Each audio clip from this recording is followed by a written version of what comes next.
Weekend tornadoes still in the mind of many Arkansans at the beginning of the week. Homes were destroyed. People were hurt, and the National Weather Service is confirming at least 3 tornadoes touching down in Arkansas. It was a very busy weekend weather-wise.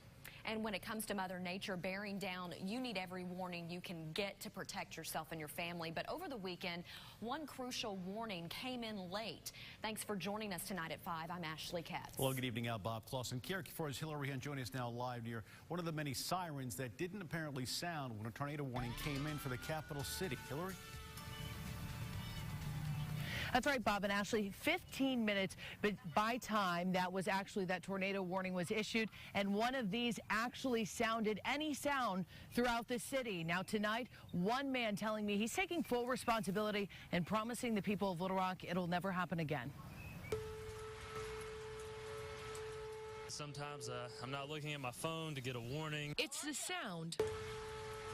We generally start pulling up weather maps and stuff like that as soon as we hear them going off. That tells you to seek safety. If I hear the siren, then I know I need to go get somewhere safe. But this weekend, a slip-up in Little Rock caused sirens like this one to alert you after your safety was already in question. On Saturday, we had a delayed response to the tornado sirens. A 15-minute delay has Little Rock's emergency communications taking full responsibility. It wasn't my dispatcher's fault. It wasn't my supervisor's fault. It was my fault. Captain Ty Terrell explains a hiccup in the 4-step process after the call came into this designated phone caused that slow sounding from the dispatch center. It becomes a very busy place, and in that hectic, busy environment we had going, we missed a few things we shouldn't have. Changes are already being made to make sure you are always safe. We've since gone back, reached out to our vendor to get an updated training plan for the activation of the sirens, and we're putting some other steps in place to make sure that we don't have this issue in the future. As long as they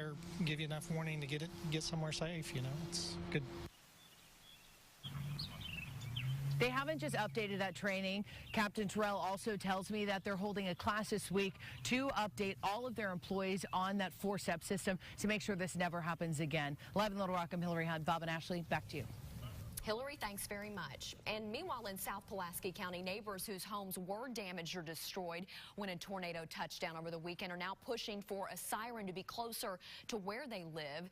This was the scene along Scruggs Road after Saturday morning storms. Some neighbors tell us this was the 3rd tornado they've survived and that the closest warning siren is 5 miles away.